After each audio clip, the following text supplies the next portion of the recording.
ఢిల్లీలో పార్లమెంట్ ప్రాంగణంలో అధికార ఎన్డీఏ పార్లమెంటరీ పార్టీ కీలక సమావేశం జరిగింది. ప్రధానమంత్రి నరేంద్ర మోదీ అధ్యక్షతన నిర్వహించిన ఈ సమావేశంలో బీజేపీ పార్లమెంటరీ బోర్డు సభ్యులు, Rajya Sabha MP doctor K Laxman పాల్గొన్నారు. దేశ అభివృద్ధి, పార్లమెంట్ సమావేశాల నిర్వహణ మరియు ప్రజా సంక్షేమానికి సంబంధించిన పలు కీలక అంశాలపై ఈ భేటీలో విస్తృతంగా చర్చించారు.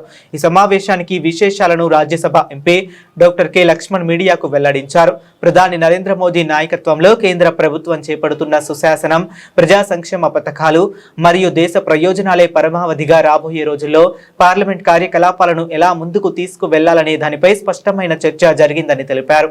మంగళవారం ఆనవాయితీగా ప్రధానమంత్రి ఎన్డీఏ మిత్రపక్షాల పార్లమెంట్ సభ్యులందరితో కలిసి వారు మంగళ్ మిలన్ పేరు మీద ఈ సమావేశం జరుపుతూ ఉంటారు.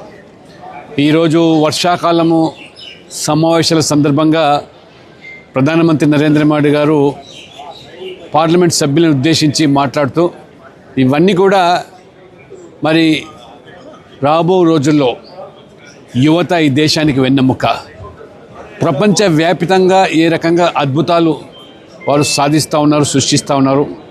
ఇటీవల వారు విదేశీ పర్యటనల సందర్భంగా జపాన్లో కానీ ఎక్కడ చూసినా ఇవాళ అగ్రభాగాన మన యువత ఇవాళ స్టార్టప్స్లో కానివ్వండి లేదా మ్యానుఫ్యాక్చరింగ్లో కానివ్వండి కొత్త కొత్త వినూత్నమైనటువంటి టెక్నాలజీని వారు అందిపుచ్చుకొని ఏ రకంగా ప్రపంచంలో మరి ఈరోజు యువత మరి అగ్ర స్థానాన్ని సాధిస్తూ ఉన్నారో, ఇటీవల మరి క్రీడారంగంలో కూడా మొదటిసారిగా మనకు స్వర్ణ పతాకాన్ని లభించడము, ఆ రకంగా యువత పోషిస్తున్న పాత్ర ఈ దేశానికి నిజంగా వన్నె తెస్తూ ఉన్నదని, ఏదైతే ఇవాళ వికసిత్ భారత్ 2047 లక్ష్యంగా మనం పెట్టుకున్నామో దానిని కూడా సాధించడానికి యువత ప్రధానమైన పాత్ర ఖచ్చితంగా పోషిస్తున్నదని, ఆ రకంగా అంతరిక్షంలో కూడా ఇవాళ గతంలో ప్రభుత్వ ఆధీనంలోనే కొనసాగేటువంటి మరి ఈ యొక్క పరిస్థితి నుంచి ఇవాళ ప్రైవేటు రంగాన్ని కూడా మన స్థానం కల్పించటంలో అక్కడ కూడా ఇవాళ అద్భుతాలు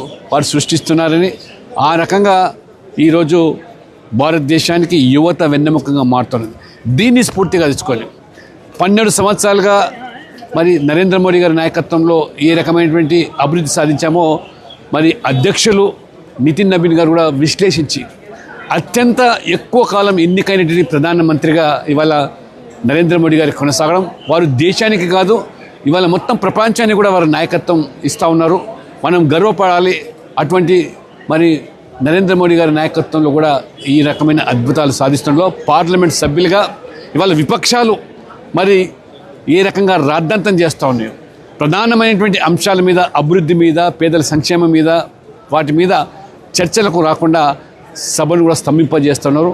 కాబట్టి పార్లమెంట్ సభ్యులుగా 12 సంవత్సరాలుగా నిరంతరం ఈ దేశం కోసం సేవలు అందిస్తూ నరేంద్ర మోడీ గారు సాధించిన విజయాలను కూడా ప్రజల్లోకి తీసుకెళ్ళడానికి ముందుకు రావాలని, ఆ రకంగా ఇప్పుడు సంత్ రవిదాస్ యొక్క మరి జయంతి ఉత్సవాలు కూడా మొత్తం దేశవ్యాప్తంగా జరుపుకుంటూ ఆ రకంగా ఇవాళ పార్లమెంట్ సభ్యులకు ప్రధానమంత్రి ఒక స్ఫూర్తిగా ప్రేరణాదాయకమైనటువంటి మార్గదర్శనం చేయడం జరిగింది.